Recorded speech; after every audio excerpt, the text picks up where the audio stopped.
Hello दोस्तों, नमस्कार। स्वागत है आपका अनुपम ट्रिक्स यूट्यूब चैनल पर। आज के इस वीडियो में हम बात करेंगे प्रतिशत के एक और महत्वपूर्ण टॉपिक के बारे में। दोस्तों, इससे पहले हम बात कर चुके हैं कि आप कैसे अपने बेसिक कॉन्सेप्ट को क्लियर कर सकते हैं।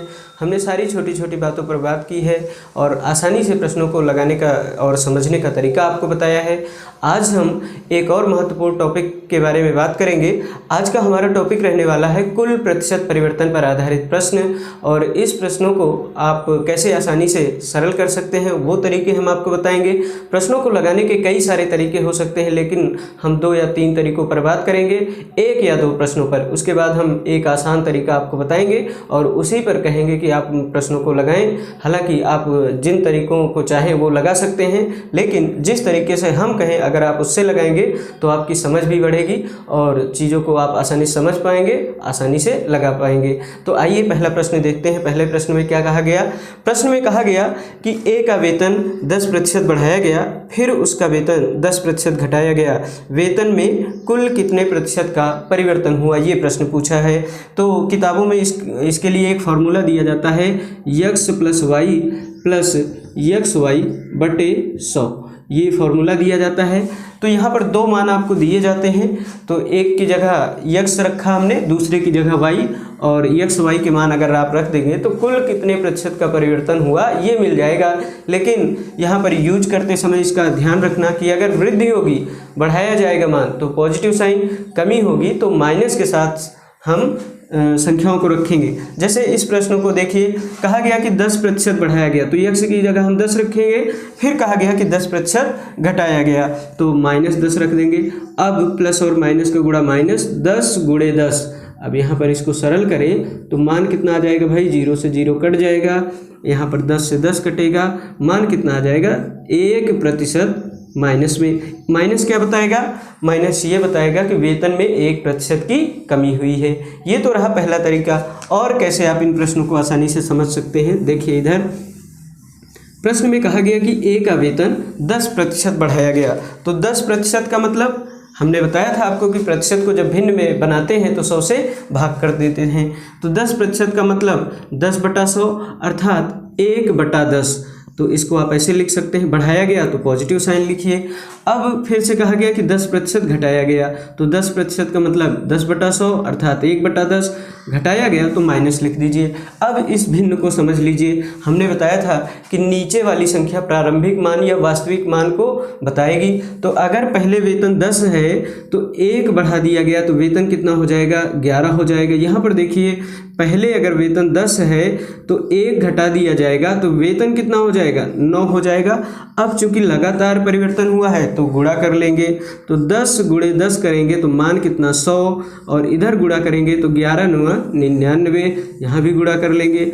अब देखिए, पहले वेतन 100 है और बाद में कितना हो गया? 99 हो गया भाई वेतन।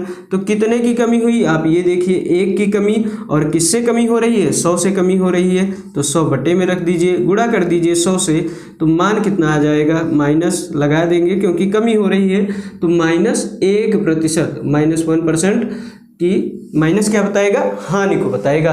तो आप किसी भी तरीके से इसको लगा सकते हैं। और इसी को लिखने का तरीका थोड़ा सा परिवर्तित हो जाता है, कई विद्यार्थी उसको ऐसे लगाते हैं, तो उसको भी देख लेंगे। प्रश्न में कहा गया कि 10% वेतन बढ़ाया गया, तो 100 अगर वेतन है तो 10 बढ़ जाएगा तो कितना हो जाएगा? 110 हो जाएगा। फिर से कहा गया कि 10% घटाया गया। कहने का मतलब अगर वेतन 100 है तो 10 घटा दिया गया तो कितना बचा? 90। अब इसको सरल कर लेंगे, 2 0 से 2 0 कट जाएगा, यहाँ पर 99/100 आ जाएगा मान। अर्थात अगर पहले वेतन 100 है तो बाद में कितना हो गया? 99 हो गया। तो कितने की कमी? 1 की कमी। तो 1/100 लिख देंगे क्योंकि प्रारंभ में वेतन कितना था? 100, और गुणा कर देंगे 100 से क्योंकि हमें चाहिए प्रतिशत। कमी हुई है तो माइनस लिख दीजिए, तो -1%। अब माइनस क्या बताएगा? 1% की कमी हुई है वेतन में। तो तीनों तरीकों में से आप कोई एक तरीका अपना लीजिए। हालांकि हम दूसरे तरीके से प्रश्न को आपको कहेंगे कि आप लगाएं, या फिर अगर आप x + y + xy बटा 100 वाला फार्मूला आपको याद रहता है तो उस फार्मूले से भी लगा सकते हैं। अगले प्रश्न में कहा गया कि एक संख्या को 20% बढ़ाया जाता है, फिर उसे 20% घटाया जाता है, अंततः संख्या में कुल कितने प्रतिशत का परिवर्तन हो जाएगा। तो देखिए कैसे लगाएंगे, x + y से अगर आप लगाएंगे तो कहा गया कि 20% बढ़ाया जाता है, फिर 20% घटाया जाता है, तो 20 - 20 प्लस माइनस का गुणा माइनस 20 × 20 कर देंगे और बटे 100, मान कितना आ जाएगा, 2 0 से 2 0 कट जाएगा, मान आ जाएगा यहाँ पर -4%। माइनस क्या बताएगा, 4% की हानि। हालांकि दूसरा तरीका अपनाइए, बेस्ट रहेगा, समझ भी जाएंगे चीज़ों को आप, और इसके बाद आप जो भी चैप्टर पढ़ेंगे आपके क्वेश्चन आसान हो जाएंगे। तो 20% बढ़ाया गया, तो 20% का मतलब 20/100 अर्थात 1/5। इसका मतलब क्या है, अगर पहले जो संख्या है 5 है तो बाद में कितनी हो जाएगी, 6 हो जाएगी। और बातों को समझो। फिर कहा गया कि 20% घटाया गया, 20% का मतलब 20/100 अर्थात 1/5, अर्थात पहले संख्या अगर 5 है तो बाद में कितनी हो जाएगी, 1 घटा दिया जाएगा, 4 हो जाएगी। अब देखो पहले संख्या है, गुणा करेंगे भाई, यहाँ पर पहले संख्या 25 है, बाद में कितनी हो जाएगी, 6 चौको 24, कितने की कमी हुई, 1 की कमी हुई। किससे कमी हो रही है, 25 से, तो 25 बटे में गुणा कर देंगे 100 से, तो मान कितना आ जाएगा, 25 चौको 100, 1 × 4 करेंगे तो मान कितना, 4%। अब चूंकि कमी हुई है तो माइनस लिख देंगे। तो ऐसे आप इन प्रश्नों को आसानी से कर सकते हैं। अगला प्रश्न देखते हैं। इस प्रश्न में कहा गया कि एक संख्या में 25% की वृद्धि की गई तथा पुनः उस संख्या में 20% की वृद्धि की गई, तब उस संख्या में कुल कितने प्रतिशत परिवर्तन हो जाएगा। तो कहा गया कि एक संख्या में 25% की वृद्धि की गई, तो x + y से अगर आप लगाएं तो कैसे लगाएंगे, 25% की वृद्धि हुई तो 25 लिखें। फिर कहा गया कि पुनः उस संख्या में 20% की वृद्धि की गई, तो +20 लिख दें। अब +20 × 25 या 25 × 20 आप लिख सकते हैं, बटे 100। इसको सरल कर लेंगे तो मान कितना आ जाएगा, 25 चौको 100, 4 से काट देंगे, 4 पंचे 20, 20 25 45 और 5 जोड़ देंगे तो मान कितना, 50%। तो ऐसे आप इस प्रश्न को लगा सकते हैं। वृद्धि होगी भाई क्योंकि पॉजिटिव साइन है। अब देखें दूसरे तरीके से आप इसको कैसे आसानी से लगा सकते हैं। 25% की वृद्धि की गई, 25% का मतलब 25/100 अर्थात 1/4। 20% की वृद्धि की गई, 20% का मतलब 20/100 अर्थात 1/5। वृद्धि की गई है तो प्लस लिख दीजिए। पहले अगर संख्या 4 है तो बाद में 1 की वृद्धि हो जाएगी, तो संख्या कितनी हो जाएगी, 5 हो जाएगी। भाई यहाँ पर देखो पहले संख्या 5 है, बाद में 1 की वृद्धि कर दी गई तो संख्या कितनी हो जाएगी, 6 हो जाएगी। अब एक काम आप ये भी कर सकते हैं कि यहीं पर 5 से 5 काट दें और 2 दूना 4, 2 तिहाई 6 काट दें, तब संख्या कितनी मिलेगी। हालांकि आप इसका डायरेक्ट गुणा भी कर सकते हैं, तो 4 × 5 कर लेंगे 20, 6 × 5 कर लेंगे 30, अर्थात पहले संख्या 20 है, बाद में कितनी हो जाएगी, 30 हो जाएगी। तो कितने की वृद्धि हो रही है, 10 की वृद्धि हो रही है। किससे वृद्धि हो रही है भाई, तो 10 की वृद्धि हो रही है और 20 से वृद्धि हो रही है, तो 20 रखेंगे बटे में, गुणा कर देंगे 100 से, तो मान कितना आ जाएगा, 20 पंचे 100, 10 × 5 50% इसका आंसर आ जाएगा। तो आप किसी भी तरीके से लगा सकते हैं इसको। दोनों तरीके बहुत ही अच्छे हैं, शानदार हैं और प्रश्न यहाँ से आसानी से लग जाते हैं। अगले प्रश्न पर बात करते हैं। इस प्रश्न में कहा गया कि एक व्यक्ति की आय 10% बढ़ा दी गई, कुछ समय बाद पुनः उसे 20% बढ़ाया गया। इस प्रकार व्यक्ति की आय में कुल कितने प्रतिशत की वृद्धि हुई, ये प्रश्न पूछ लिया गया। तो व्यक्ति की आय पहले 10% बढ़ाई गई तो 10 लिखें, फिर उसे 20% बढ़ाया गया तो 20 लिख दें। अब प्लस लिखें, 20 × 10 या फिर 10 × 20 कर सकते हैं, बटे में 100 लिखें, 0 से 0 काट दें तो मान कितना आ जाएगा, 20 10 30 2 32%। आप ऐसे इस प्रश्न को आसानी से कर सकते हैं। हालांकि दूसरा तरीका आप समझ लीजिए, 10% बढ़ाया गया, 10% का मतलब 10/100 अर्थात 1/10 बढ़ाया गया तो प्लस लिख दीजिए। 20% बढ़ाया गया, 20% का मतलब 20/100 अर्थात 1/5। 5 पहले है और बाद में 1 बढ़ जाएगी संख्या, तो कितनी हो जाएगी, 6 हो जाएगी। तो यहाँ पर देखो पहले वेतन या आय जो भी दिया है वो 10 है, 1 बढ़ जाएगी तो आय कितनी हो जाएगी, 11। यहाँ पर देखो पहले आय 5 है, 1 बढ़ जाएगी तो आय कितनी, 6। अब कर देंगे गुणा, 10 × 5 50 और इधर गुणा करेंगे 11 × 6 66। पहले आय 50 है, बाद में हो जाती है 66। कितने की वृद्धि, 16 की। किससे वृद्धि, 50 से। गुणा कर देंगे 100 से तो मान कितना आ जाएगा, 50 दूना 100, 16 दूना 32%। तो आप किसी भी तरीके से इस प्रश्न को सरल कर सकते हैं। अगला प्रश्न देखते हैं भाई। इस प्रश्न में कहा गया कि एक व्यक्ति की मजदूरी पहले 20% बढ़ी, कुछ ही दिनों बाद मजदूरी 10% घट गई। इस प्रकार उसकी मजदूरी में कितने प्रतिशत का परिवर्तन हुआ। तो पहले मजदूरी 20% बढ़ी तो 20 लिख दो, फिर मजदूरी 10% घट गई तो -10 लिख दो। अब प्लस माइनस का गुणा -20 × 10 लिख दो और बटे 100। इसको सरल करेंगे तो मान कितना आ जाएगा, 0 से 0 कट जाएगा, 20 में से 10 गए 10 और -2, कुल मिलाकर 8% की वृद्धि हो जाएगी क्योंकि पॉजिटिव साइन आया है। अब देखें इस प्रश्न को दूसरे तरीके से अगर आप लगाएं तो 20% बढ़ी है तो 20% का मतलब 20/100 अर्थात 1/5 बढ़ी है तो प्लस लिख दें। 10% घटी है, 10% का मतलब 10/100 अर्थात 1/10 घटी है तो माइनस लिखें। पहले संख्या 5 है, बाद में हो जाएगी 1 की वृद्धि हो जाएगी तो 6 हो जाएगी। अब कहा गया कि मजदूरी 10% घट गई, 10% का मतलब 10/100 अर्थात 1/10। पहले मजदूरी अगर 10 है तो 1 घट जाएगी, हो जाएगी 9। गुणा कर लेंगे, मान कितना आ जाएगा, पहले मजदूरी 50 है, बाद में कितनी हो जाएगी, 9 × 6 = 54 अर्थात मजदूरी कितनी बढ़ गई, 4 बढ़ गई। किससे बढ़ रही है, 50 से बढ़ रही है। गुणा कर देंगे 100 से तो मान कितना आ जाएगा, 50 दूना 100, 4 दूना 8% की वृद्धि हो जाएगी भाई। तो इस प्रश्न का आंसर कितना आ जाएगा, 8% आ जाएगा। अगला प्रश्न देखते हैं। इस प्रश्न में कहा गया कि एक वस्तु का विक्रय मूल्य 20% कम करने पर उसकी बिक्री में 80% की वृद्धि हो गई, तब उसकी कुल बिक्री वास्तव में कितनी प्रभावित हुई, ये प्रश्न है। कहा गया कि विक्रय मूल्य 20% कम कर दिया गया तो -20 लिखें। फिर कहा गया कि 80% की वृद्धि हो गई बिक्री में तो प्लस 80 लिख दें। प्लस और माइनस का गुणा माइनस हो जाएगा तो 20 × 80 करेंगे और फिर 100 से भाग कर देंगे तो मान कितना आ जाएगा, 0 से 0 कट जाएगा। 8 दूना 16, यहाँ पर आ जाएगा 60 माइनस 8 दूना 16 अर्थात 60 से 16 घटाएंगे तो 44% की वृद्धि हो जाएगी। तो आप ऐसे इस प्रश्न को सरल कर सकते हैं। हालांकि दूसरा तरीका देखते हैं भाई, 20% का मतलब 20/100 अर्थात 1/5 कमी हुई है तो माइनस लिख देंगे। 80% की वृद्धि हुई है, 80% का मतलब 80/100 अर्थात 4/5 वृद्धि हुई है तो प्लस लिख दीजिए। पहले जो संख्या है या विक्रय मूल्य है वो 5 है, 1 की कमी हो गई तो विक्रय मूल्य 4। यहाँ पर देखें पहले संख्या 5 है, 4 की वृद्धि हो जाएगी तो संख्या कितनी, 9 हो जाएगी। अब देखो भाई, पहले संख्या 25 है, यहाँ पर गुणा करेंगे तो 9 × 4 = 36 आ जाएगा। 25 पहले संख्या थी, बाद में हो गई 36, कितने की वृद्धि, 11 की वृद्धि। किससे वृद्धि, 25 से।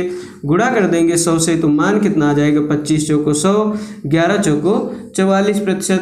तो कुल कितने प्रतिशत की वृद्धि या कमी, तो 44% की वृद्धि हो जाएगी इस प्रश्न में। तो इस प्रश्न का आंसर कितना आ जाएगा, 44%। दोस्तों इसी पैटर्न पर बेस्ड कुछ क्षेत्रफल से रिलेटेड प्रश्न आपसे पूछे जाते हैं तो उन प्रश्नों पर भी बात कर लेते हैं। क्षेत्रफल पर आधारित प्रश्न आपसे किस प्रकार के पूछे जा सकते हैं, तो क्षेत्रफल पर आधारित प्रश्न भी इसी प्रश्नों की भांति लगेंगे। तो आइए देखते हैं पहला प्रश्न। कहा गया कि एक आयताकार खेत की लंबाई 20% बढ़ाई गई जबकि चौड़ाई 10% घटाई गई, तब उसके क्षेत्रफल में कितने प्रतिशत का परिवर्तन हुआ, ये प्रश्न है।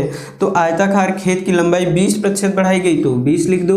फिर कहा गया कि चौड़ाई 10% घटाई गई तो -10 लिखो। प्लस माइनस का गुणा माइनस हो जाएगा, 20 × 10 कर देंगे बटे 100 तो मान कितना आ जाएगा, 2 0 से 2 0 कट जाएंगे। 20 में से 10 घटाएंगे 10, 2 घटा देंगे तो मान कितना आ जाएगा, 8% की वृद्धि हो जाएगी क्षेत्रफल में। तो क्षेत्रफल पर आधारित प्रश्न भी ऐसे लग सकते हैं। दूसरा तरीका देखिए कैसे इसको करेंगे। 20% बढ़ाई गई लंबाई तो 20% का मतलब 20/100 अर्थात 1/5। पहले लंबाई अगर 5 है तो 1 बढ़ जाएगी तो लंबाई कितनी हो जाएगी, 6 हो जाएगी भाई। पहले लंबाई अगर 5 है तो बाद में हो जाएगी 6। अब देखो कहा गया कि चौड़ाई 10% घटाई गई, 10% का मतलब 10/100 अर्थात 1/10। पहले अगर चौड़ाई 10 है तो 1 घट जाएगी तो चौड़ाई कितनी, 9 हो जाएगी। अब देखो पहले लंबाई गुणे चौड़ाई करेंगे तो यहाँ पर क्षेत्रफल कितना आ जाएगा, 50। बाद में क्षेत्रफल कितना आ जाएगा, 9 × 6 = 54। मतलब क्षेत्रफल में कितने की वृद्धि, 4 की। किससे वृद्धि, 50 से। गुणा कर देंगे 100 से तो मान कितना आ जाएगा, 50 दूना 100, 4 दूना 8% इसका आंसर आ जाएगा। तो लगाने का कोई भी तरीका हो, तरीका सही रहना चाहिए, आंसर तो अपने आप आएगा। अगला प्रश्न देखते हैं। अगले प्रश्न में कहा गया कि एक वर्ग की भुजा में 20% की वृद्धि कर दी जाती है, तब वर्ग के क्षेत्रफल में कितने प्रतिशत की वृद्धि हो जाएगी, ये प्रश्न है। वर्ग की भुजा में 20% की वृद्धि कर दी गई। अब चूंकि एक ही मान दिया गया है 20% और वर्ग का क्षेत्रफल क्या होता है भाई, भुजा गुणे भुजा, अर्थात दोनों भुजाओं के स्थान पर हम क्या रखेंगे, 20 मान ही रखेंगे। तो 20% की वृद्धि की गई तो 20 लिखो, फिर से 20 लिखो और प्लस 20 गुणे 20 लिख के बटे में 100 कर देंगे। इसको सरल करेंगे तो मान कितना आ जाएगा, 44% आंसर आ जाएगा भाई। तो चाहे आप इस तरीके से लगाएं, हालांकि इस तरीक़ों से भी देख लो। 20% का मतलब 20/100 अर्थात 1/5 वृद्धि हुई है तो प्लस लिखो। पहले भुजा 5 थी, बाद में हो जाएगी 6। फिर से भुजा गुणे भुजा करना है हमें, तो फिर से वही भुजा लिखेंगे, 5 थी 6 हो गई। अब देखो क्षेत्रफल, भुजा गुणे भुजा अर्थात 25, वर्ग का क्षेत्रफल पहले 25 है, बाद में हो गया 36। तो क्षेत्रफल में कितने की वृद्धि हुई, 11 की। किससे वृद्धि, 25 से। गुणा करेंगे 100 से तो मान कितना आ जाएगा, 25 चौको 100, 11 चौको 44% की वृद्धि हुई है भाई। तो क्षेत्रफल में कितने की वृद्धि, 44% की। तो लगाने का तरीका चाहे जो हो, आंसर इतना ही आएगा। अगला प्रश्न देखते हैं। कहा गया कि किसी त्रिभुज का आधार और ऊंचाई क्रमशः 10% और 20% बढ़ाए गए, तब उसके क्षेत्रफल में कुल कितने प्रतिशत की वृद्धि या कमी हो जाएगी। प्रश्न ये पूछा गया आपसे कि किसी त्रिभुज का आधार और ऊंचाई क्रमशः 10% और 20% बढ़ाए गए, तो 10 बढ़ाया गया, फिर 20 बढ़ाया गया, प्लस 10 गुणे 20 कर देंगे बटे 100। तो मान कितना आ जाएगा, 0 से 0 कट जाएगा, 20 10 30 2 32% इसका आंसर आ जाएगा। तो ऐसे आप इन प्रश्नों को आसानी से सरल कर सकते हैं। दूसरा तरीका भी देख लेते हैं। पहले त्रिभुज के आधार को 10% बढ़ाया गया, 10% का मतलब 10/100 अर्थात 1/10। फिर ऊंचाई को 20% बढ़ाया गया, 20% का मतलब 20/100 अर्थात 1/5। पहले अगर आधार 10 है तो बढ़ाया गया तो प्लस लिख देंगे। तो अगर आधार की लंबाई 10 है, 1 बढ़ गई तो हो गई 11। पहले ऊंचाई 5 है, 1 बढ़ गई तो ऊंचाई कितनी, 6। अब यहाँ पर देखो गुणा कर लेंगे, आधार गुणे ऊंचाई 50, यहाँ पर गुणा करेंगे तो आधार गुणे ऊंचाई 66। तो क्षेत्रफल पहले कितना है 50, बाद में कितना हो गया 66। कितने की वृद्धि, 16 की। किससे वृद्धि, 50 से। गुणा कर देंगे 100 से तो मान कितना आ जाएगा, 50 दूना 100, 16 दूना 32% इसका आंसर आ जाएगा भाई। तो ऐसे आप इन प्रश्नों को बहुत ही आसानी के साथ कर सकते हैं। देखते हैं अगला प्रश्न। इस प्रश्न में कहा गया कि एक वृत्ताकार पार्क की त्रिज्या में 10% की वृद्धि हुई, उसके क्षेत्रफल में कुल कितने प्रतिशत की वृद्धि हुई ज्ञात कीजिए। तो वृत्ताकार पार्क की त्रिज्या में 10% की वृद्धि हुई। तो इस टाइप के प्रश्नों को लगाते समय आप इस बात का ध्यान रखें कि चाहे त्रिज्या में वृद्धि हो, चाहे परिधि में वृद्धि हो, चाहे व्यास में वृद्धि हो, सबका मतलब एक ही रहता है।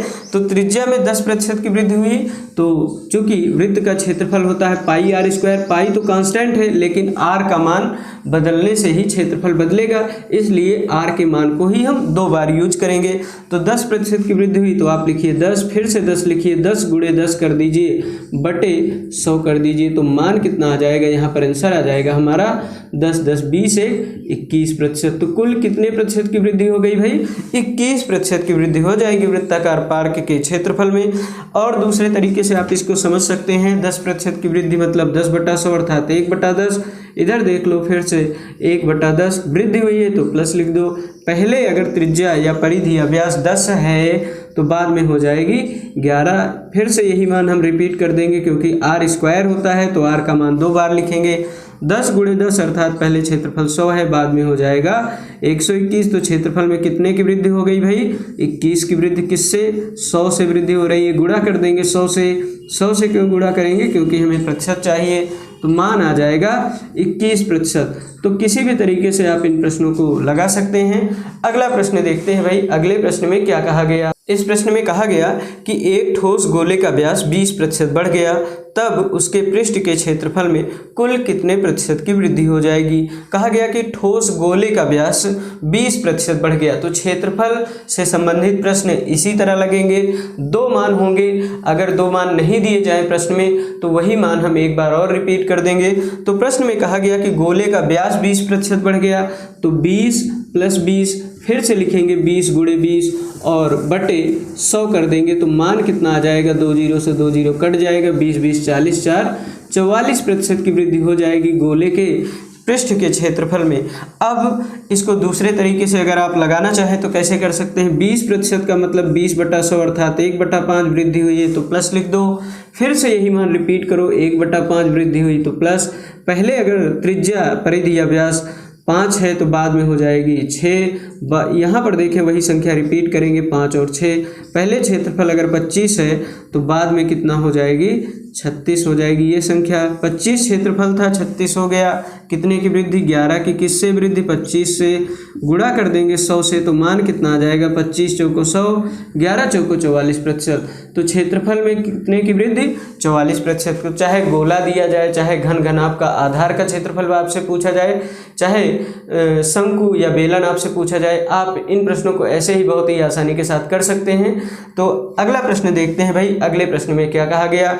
अगले प्रश्न में कहा गया कि यदि एक घन का प्रत्येक सिरा 50% बढ़ा दिया जाए तो उसके सतह का क्षेत्रफल कितने प्रतिशत बढ़ जाएगा।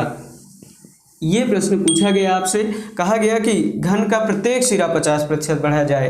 तो घन की चूंकि सारी भुजाएं एक समान होती हैं तो यही मान हम दोबारा से रिपीट करेंगे, 50 + 50 + 50 × 50 मान कितना आ जाएगा, बटे में 100 रखेंगे, सरल कर लेंगे तो मान आ जाएगा 50 50 100 और 5 × 5 125% की वृद्धि हो जाएगी भाई सतह के क्षेत्रफल में। अगर दूसरे तरीके से आप इसको समझना चाहें तो 50% का मतलब होता है 50/100 अर्थात 1/2। फिर से 1/2 लिखेंगे क्योंकि यही मान हमें रिपीट करना है, प्लस का साइन लगाएंगे। पहले अगर भुजा है 2 यूनिट, बाद में हो जाएगी 3। फिर से यही मान रिपीट करेंगे, बाद में हो जाएगी भुजा 3। तो क्षेत्रफल कितना आ जाएगा, पहले आएगा 4, गुणा करेंगे यहाँ पर और यहाँ पर गुणा करेंगे 9। तो पहले क्षेत्रफल 4 यूनिट है, बाद में हो गया 9। कितने की वृद्धि हुई, 5 की। किससे वृद्धि हो रही है, 4 से। गुणा कर देंगे 100 से तो मान कितना आ जाएगा, 25 पंचे 125%। इसका आंसर आ जाएगा। तो आप ऐसे ही इन प्रश्नों को बहुत ही आसानी के साथ कर सकते हैं। अगला प्रश्न देखते हैं भाई। इस प्रश्न में कहा गया कि एक वर्ग की लंबाई और चौड़ाई में क्रमशः 30% तथा 20% की वृद्धि की गई है। इस प्रकार बने आयत का क्षेत्रफल उस वर्ग के क्षेत्रफल से कितने प्रतिशत ज़्यादा होगा, ये प्रश्न आपसे पूछा गया। कहा गया कि वर्ग की लंबाई में 30% और 20% की वृद्धि की गई है। तो प्रश्न को आप ऐसे लगा सकते हैं, 30 + 20 + 30 × 20 बटे 100। तो इसका आंसर कितना आ जाएगा, 2 0 से 2 0 कट जाएगा। 30 20 50 और 3 × 2 6 तो 56% की वृद्धि हो जाएगी। हालांकि अगर आप दूसरे तरीके से लगाना चाहें तो 30% की वृद्धि हुई है तो 30/100 अर्थात 3/10। 30% का मतलब 30/100 अर्थात 3/10। 20% का मतलब 20/100 अर्थात 1/5। यानी पहले अगर भुजा 10 है तो बाद में कितनी हो जाएगी, बाद में भुजा हो जाएगी 13। यहाँ पर देखें पहले भुजा अगर 5 है तो बाद में हो जाएगी 6। तो यहाँ पर क्षेत्रफल कितना आ जाएगा, पहले 10 × 5 50, बाद में क्षेत्रफल कितना हो जाएगा 78। गुणा करेंगे भाई, यहाँ पर पहले क्षेत्रफल 50 है, बाद में हो गया 78। तो कितने की वृद्धि क्षेत्रफल में, 28 की। किससे वृद्धि, 50 से। अब प्रतिशत चाहिए तो 100 से गुणा कर देंगे, 100 से गुणा करेंगे तो 50 दूना 100, 28 दूना 56%। इसका आंसर आ जाएगा भाई। तो आप किसी भी तरीके से इन प्रश्नों को आसानी से लगा सकते हैं। अगले प्रश्न पर बात करते हैं। अगले प्रश्न में कहा गया कि एक वृत्त की परिधि को 50% कम कर दिया जाए तो इसके क्षेत्रफल में कितने प्रतिशत की कमी हो जाएगी, ये प्रश्न आपसे पूछा गया। कहा गया कि वृत्त के परिधि को 50% कम कर दिया जाए तो 50% कम करने को कहा है तो -50 लिखें। फिर x + y वाला फॉर्मूला लगाएं तो -50 -50 माइनस का गुणा प्लस।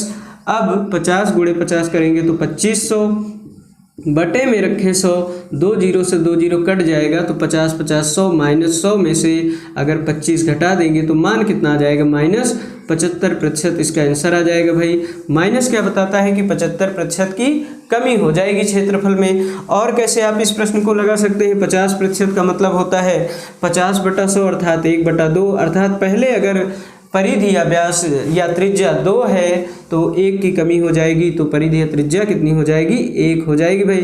पहले 2 है, बाद में हो गई 1। फिर से यही संख्या रिपीट कर देंगे तो यहाँ पर क्षेत्रफल कितना आ जाएगा, 2 दूना 4, 1 1 में 1। क्षेत्रफल पहले 4 है, बाद में कितना हो जाएगा, 1 हो जाएगा। कितने की कमी हो रही है, 3 की। किससे कमी हो रही है, 4 से। गुणा कर देंगे 100 से, तो क्योंकि हमें चाहिए प्रतिशत, तो 25 का 100, 25 तियाँ 75% की कमी हो जाएगी भाई। माइनस का मतलब ये है कि क्षेत्रफल में कमी होगी। तो ऐसे ही आप इन प्रश्नों को बहुत ही आसानी के साथ कर सकते हैं। अगला प्रश्न देखते हैं। अगले प्रश्न में कहा गया कि किसी वृत्त के व्यास में 100% की वृद्धि की जाती है, तब वृत्त के क्षेत्रफल में कुल कितने प्रतिशत की वृद्धि हो जाएगी, ये प्रश्न है। वृत्त के व्यास में 100% की वृद्धि की जाए तो 100 लिखेंगे, फिर से 100 लिखेंगे, प्लस 100 गुणे 100 अर्थात 10,000 बटे 100 कर देंगे तो मान कितना आ जाएगा, 2 जीरो से 2 जीरो कट जाएगा, 300% की वृद्धि हो जाएगी भाई। वृत्त के क्षेत्रफल में 300% की वृद्धि हो जाएगी। हालांकि अगर आप दूसरे तरीके से लगाना चाहें तो 100% का मतलब होता है 100/100 अर्थात 1/1, अर्थात पहले अगर भुजा या परिधि 1 है तो बाद में कितनी हो जाएगी, 1 की वृद्धि हो जाएगी, तो परिधि कितनी हो जाएगी, 2। फिर से यही संख्या रिपीट कर देंगे तो यहाँ पर भुजा हो जाएगी 2, परिधि हो जाएगी 2। क्षेत्रफल निकालना है तो गुणा कर देंगे। पहले क्षेत्रफल 1 गुणे 1 1 है, बाद में कितना हो गया, 2 गुणे 2 अर्थात 4। क्षेत्रफल में कितने की वृद्धि, 3 की वृद्धि। किससे वृद्धि, 1 से वृद्धि। गुणा कर देंगे 100 से तो मान कितना आ जाएगा, 300% की वृद्धि हो जाएगी भाई क्षेत्रफल में। तो ऐसे ही आप इन क्षेत्रफल पर आधारित प्रश्नों को बहुत ही आसानी के साथ लगा सकते हैं। अब आइए देखते हैं आयतन पर आधारित प्रश्न कैसे इसी पैटर्न पर बेस्ड होते हैं और इन प्रश्नों को कैसे आप बहुत ही आसानी के साथ लगा सकते हैं। तो आइए देखते हैं आयतन पर आधारित प्रश्न जो कि कुल प्रतिशत परिवर्तन के अंतर्गत ही लगाए जा सकते हैं, आपसे पूछे जा सकते हैं। प्रश्न में कहा गया कि एक घन की भुजा में 10% की वृद्धि की जाती है, तब घन के आयतन में कुल कितने प्रतिशत की वृद्धि हो जाएगी, ये प्रश्न आपसे पूछा गया। घन की भुजा में अगर 10% की वृद्धि हो जा रही है तो 10 लिखो, फिर से 10 लिखो, फिर से 10 गुणे 10 अर्थात 100/100 मान कितना आ जाएगा, 21% की वृद्धि हो जाएगी उसके क्षेत्रफल में। अब चूंकि ऊंचाई फिर से 10% बढ़ेगी क्योंकि भुजा 10 है, तो फिर से इसका कैसे यूज करेंगे, 21 + 10 प्लस 21 गुणे 10/100 मान कितना आ जाएगा, 21 10 31, और फिर से यहाँ से 0 से 0 कट जाएगा, प्लस 2.1 तो मान कितना आ जाएगा भाई, 21 31 2 33.1% की वृद्धि हो जाएगी भाई आयतन में। और कैसे आप इस प्रश्न को आसानी से समझ सकते हैं, देखिएगा कहा गया कि घन की भुजा में 10% की वृद्धि हो जाती है। 10% का मतलब 10/100 अर्थात 1/10। अब देखो पहले भुजा 10 है, 1 की वृद्धि हो जाएगी तो भुजा कितनी हो जाएगी, 11। पहले भुजा 10 है, बाद में हो जाएगी 11। अब इसको हम मिटा देते हैं ताकि आसानी से आप बातों को समझ पाएँ। यहाँ पर हम लिखें अगर तो अब पहले भुजा 10 है, बाद में हो जाएगी 11। यहाँ पर फिर से यही संख्या रिपीट करेंगे क्योंकि आयतन जो होता है वो a³ होता है भाई। तो यही a जो भुजा है इसी का मान हम 3 बार रखेंगे। यहाँ पर देखें आयतन कितना है, तीनों का गुणा कर देंगे, लंबाई गुणे चौड़ाई गुणे ऊंचाई सब कुछ समान ही होता है घन में। तो 1000 अगर पहले आयतन है तो बाद में कितना हो जाएगा, 1331 हो जाएगा। तो आयतन में कितने की वृद्धि हुई भाई, 331 की वृद्धि हुई। किससे वृद्धि हुई है, 1000 से वृद्धि हुई है। गुणा कर देंगे 100 से तो मान कितना आ जाएगा, 2 जीरो से 2 जीरो कट जाएगा, 331/10 अर्थात 33.1% की वृद्धि होगी आयतन में। तो ऐसे भी आप इस प्रश्न को आसानी से लगा सकते हैं। तो आयतन पर आधारित प्रश्न आपसे ऐसे पूछे जाते हैं। कुछ और प्रश्नों पर बात करते हैं। अगले प्रश्न में कहा गया कि एक कमरे की लंबाई 10% घटाई गई। फिर आगे कहा गया कि चौड़ाई 20% घटाई गई जबकि ऊंचाई 25% बढ़ाई गई, तब कमरे के आयतन में कितने प्रतिशत का परिवर्तन हो जाएगा।